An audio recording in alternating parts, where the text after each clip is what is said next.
So wala pa'y nabuhat bisan unsa, ang pulong diha na. Ang pulong uban sa Dios ug ang pulong Dios. Juan 1:1 tudling 1. Og sa tudling 14 ang pulong nahimong tao ug mipuyo uban kanato. Nakita namo ang iyang himaya nga puno sa grasya ug sa kamatuoran.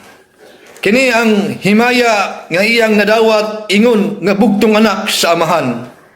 Sa Juan 1:30 ang akong amahan ug ako usara. Si Kristo dunay duha ka kinaiya sa pagka-Dios ug sa pagkatao. Ang kinaiya sa Dios dunay kabubuton ug ang kinaiya sa tao dunay kabubuton. Si Kristo duhay kinaiya ug dunay duha ka kabubuton, ang kabubuton sa Dios ug ang kabubuton sa tao. Ang duha niya ka kabubuton Diyos nun ug tawhanon wala magkasupakiay.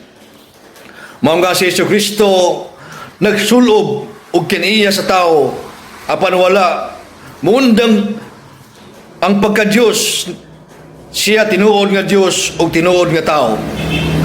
Matud pa ni San Pablo sa iyang sulat nga taga Pilipos 1:2-6. Diha niya kanunay ang kinaiya gayud sa Dios. O si San Pablo ni dason sa iyang sulat nga taga Kolosas 1:2-9. Kaya ang tibuok nga kinaiya sa Dios anak ang Kristo sa iyang pagkatao. Ang pagkatao ni Jesus mo ang kinalabwang timaan sa gugma sa Dios alang kanato. Tungod kay ang Dios miatag sa iyang kaugalingon kanato pinagi sa ikaduhang persona sa balaang Trinidad. Nga mianhi aron muambit sa atong tawhanon kinayahan diha sa paghiusa sa Dios nung kinaiya sa anak.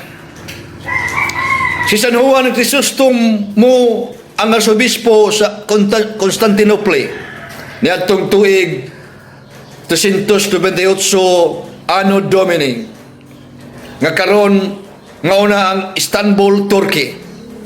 Nagpahayag nga si Kristo mo ang pulong sa Dios, usa ka immortal nga binuhat nga nagplano sa atong kaluwasan pinaagi sa pagpakatao o gilansang sa krus.